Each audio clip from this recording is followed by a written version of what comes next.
तो भाई captain America Brave New world के टेस्ट स्क्रीनिंग से लेकर यंग एवेंजर्स के टाइटल चेंज तक, स्कारलेट विच के रिटर्न से लेकर स्पाइडरमैन 4 के डिले तक और डॉक्टर स्ट्रेंज 3 से लेकर एवेंजर्स डूम्सडे तक काफी सारी मेजर अपडेट्स हैं आज के इस कॉमिकास्ट 360 के एपिसोड में। तो भाई देर किस बात की, शुरू करते हैं आज का ये शो। हेलो गाइज, मेरा नाम है अभिषेक और आप देख रहे हैं nerdy inside and this is the Comicast 360 episode number 31। So let's begin the show.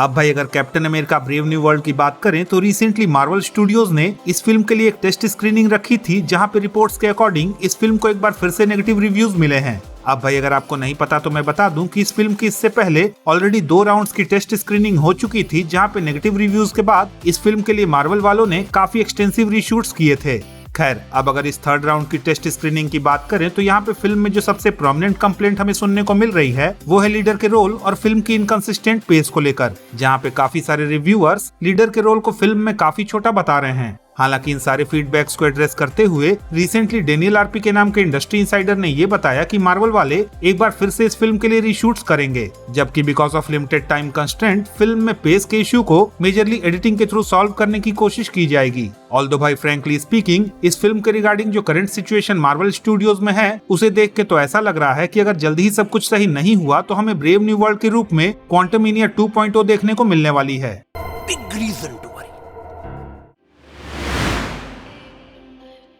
तो भाई रिसेंटली डेनियल आरपी के नाम के इंडस्ट्री इनसाइडर ने स्पाइडरमैन 4 के रिगार्डिंग ये रिपोर्ट किया कि स्पाइडरमैन 4 की शूटिंग जो कि अर्ली 2025 से शुरू होने वाली थी उसे अब अगस्त 2025 के लिए रिशेड्यूल कर दिया गया है, जिसकी वजह से इस फिल्म की रिलीज डेट जो कि जुलाई 2026 के अराउंड होने वाली थी वो भी अब पोस्टपोन होकर अराउंड क्रिसमस 2026 या फिर अर्ली 2027 के लिए पुशबैक हो चुकी है। साथ ही भाई अकॉर्डिंग टू डेनियल आरपी के ये सारा डिले इसलिए किया गया है क्योंकि मार्वल स्टूडियोज चाहता है कि टॉम हॉलैंड जो कि डूम्सडे में काफी इंपॉर्टेंट रोल प्ले करने के साथ साथ क्रिस्टोफर नोलन की भी मूवी में काम कर रहे हैं, वो अपनी सारी शूटिंग कंप्लीट करके बैक टू बैक स्पाइडरमैन 4 और सीक्रेट वॉर्स की शूटिंग कर सकें।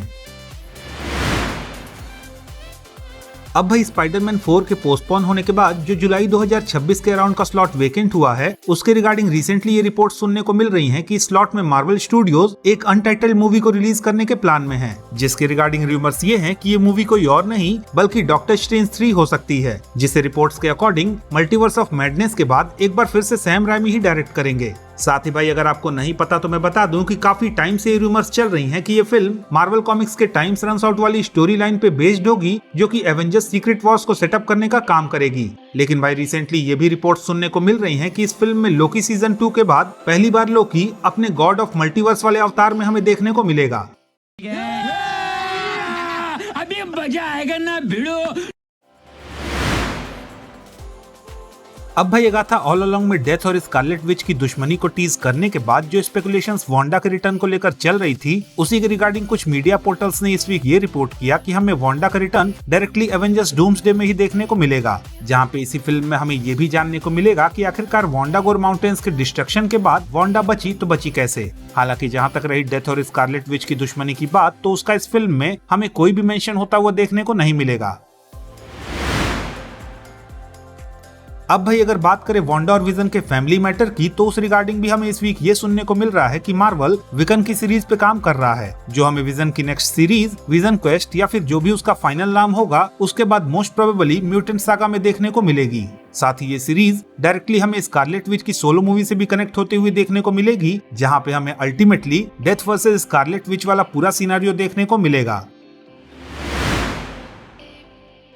तो भाई मार्वल स्टूडियोज की मच अवेटेड यंग एवेंजर्स की मूवी जिसके बारे में न जाने हम कितने सालों से सुनते हुए आ रहे हैं, उसके बारे में हमें इस वीक कुछ ऐसी रिपोर्ट्स सुनने को मिल रही हैं कि इस प्रोजेक्ट के टाइटल को यंग एवेंजर्स से बदलकर चैंपियंस कर दिया गया है, जहां रिपोर्ट्स के अकॉर्डिंग इस चेंज के पीछे का मेन रीजन ये है कि मार्वल जिन एक्टर्स को यंग एवेंजर्स की तरह एस्टेब्लिश करना चाह रहा था वो अब कहीं से भी यंग बचे नहीं हैं। साथ ही रिपोर्ट्स के अकॉर्डिंग द मार्वल्स के बॉक्स ऑफिस फेलियर की वजह से मार्वल अब इस प्रोजेक्ट को एज फिल्म रिलीज न करके एक टीवी सीरीज की तरह रिलीज करने का प्लान बना रहा है। हालांकि मार्वल के करेंटली पैक्ड शेड्यूल को देखते हुए ये कहना मुश्किल है कि ये सीरीज इन फ्यूचर कब रिलीज होगी।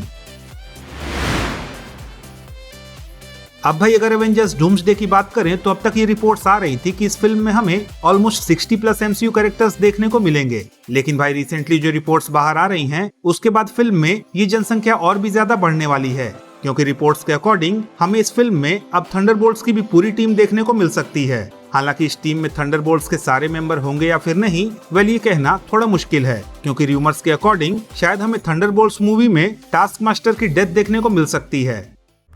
क्या बात है सर, क्या बात है सर, क्या बात है, ये बात है।